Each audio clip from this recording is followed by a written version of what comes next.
Сегодня 7 ноября. Я закончила свои работы. Все-таки несколько дней у меня выдалось теплых, и я докрашивала работы. Делала мелкую отделку. И вот сегодня я покрыла лаком некоторые свои работы. Вот, например, вот это дерево я с одной стороны лаком покрыла, а со второй вот не стала.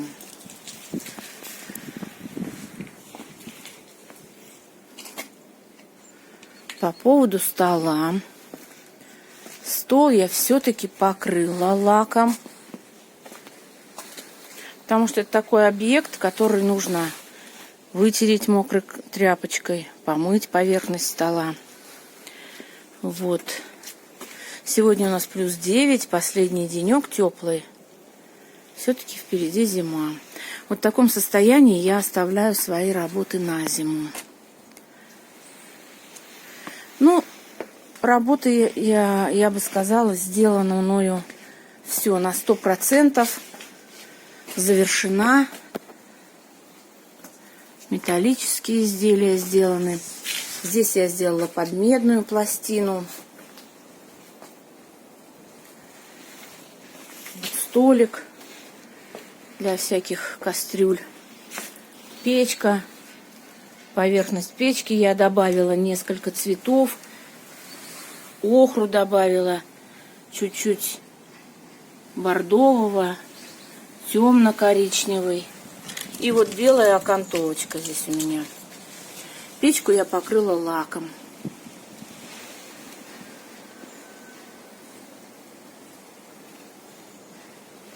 Ну, в общем, осень нам не дает работать, к сожалению.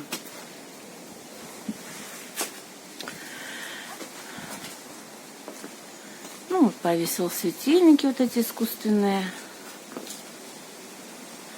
Все, ну, до будущих времен. Желаю вам творческих успехов. Работайте, где еще тепло.